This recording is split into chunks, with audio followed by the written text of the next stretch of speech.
ప్రజాస్వామ్య వ్యవస్థలో ఓటు హక్కు అత్యంత శక్తివంతమైన ఆయుధమని 18 ఏళ్లు నిండిన ప్రతి ఒక్కరూ ఓటర్గా నమోదై తమ హక్కును వినియోగించుకోవాలని హనుమకొండ జిల్లా కలెక్టర్ పి. స్నేహ శబరీష్ పిలుపునిచ్చారు.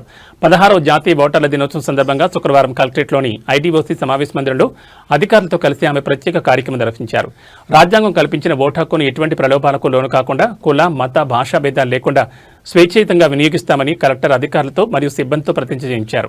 కొత్తగా 18 ఏళ్లు నిండిన యువత ఓటర్ నమోదుపై ప్రత్యేక దృష్టి సారించాలని, దేశ భవిష్యత్తు నిర్ణయించే శక్తి ఓటుకే ఉందని ఆమె పేర్కొన్నారు.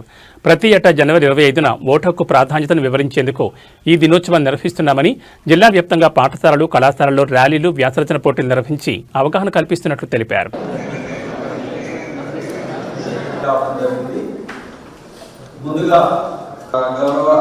కలెక్టర్ గారి యొక్క నేతృత్వంలో మనందరం కూడా ఈ ఓటర్ల దినోత్సవాన్ని పురస్కరించుకొని ఈ ప్రతిజ్ఞ చేయాల్సి ఉంటుంది.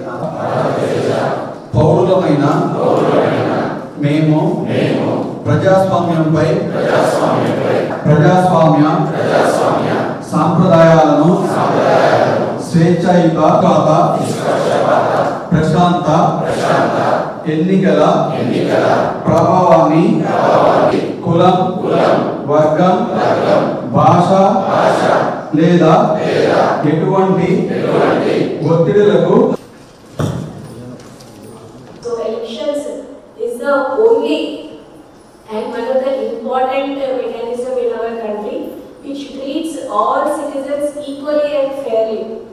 So our responsibility, Election Commission of India and all statutory bodies తీసుకున్నప్పుడు మనవంతు బాధ్యతగా as the citizens of this country, it is our responsibility to uphold those principles. Lately we have been seeing urban constituencies lo manadi kuda majorly urban district, urban constituencies lo we have not been seeing any major voter turnout at all. As in the last parliament elections Cherikapalli lo Vidhanam survey chesaru, the voter turnout was 48.9%, not even 50%.